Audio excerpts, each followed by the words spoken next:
The remains were found just beyond this I-275 overpass here on 38th Avenue South, just a couple inches off the roadway. Officers say there aren't any surveillance cameras in this area. Very disturbing. Ernest Lee watched in disbelief Tuesday morning as the path he walks several times a week turned into a crime scene. We have a whole community that does, we walk around here. So I'm surprised, any of us, some of us didn't even come across it. Detectives say around 7 a.m., a woman running through the area found the remains just off 38th Avenue South.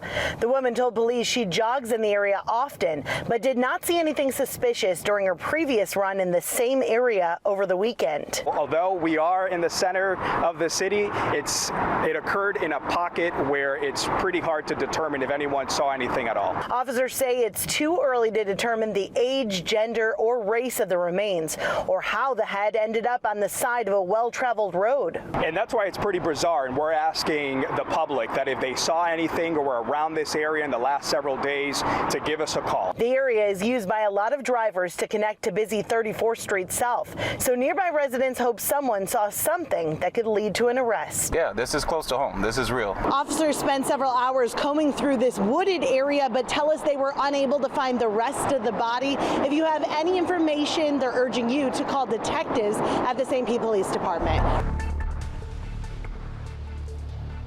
This is a bizarre one. What is the next step in this investigation? Joe Estad, let me start with you.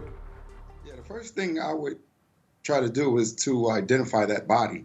They didn't say whether the condition of that head, but I would definitely bring in a sketch artist and start seeing if I can get some type of identification, and then send it out to the media, notify surrounding agencies through teletype, asking them, are they coming up with other body parts, missing persons? It seemed like the initial start is informing the media and the public to see if any information that you can get, but trying to identify that body is the most important thing. So once you identify the body, then you have a start. But until then, it's hard. And from what I understand, they said there was no cameras around, so this is definitely going to be a hard one. No cameras, but a lot of traffic through that area, Donald Schweitzer. Yeah, that's what makes this one intriguing. You got that overhead passway, and you wonder, is it possible that somebody got off the roadway from a long distance and just discarded this head, and the body parts might be really, really far away? I agree with Joe that, what the police have to do is look for DNA evidence. They have to see if they can get some dental records. But it sounds like the head was pretty decomposed because they can't even tell the gender. And they also need to look at the immediate area in the woods. Apparently, there's a wooded area. I'd like to know what's in there. Are there animals in there, or are there other body parts? And then look at the missing persons list in the nearby community.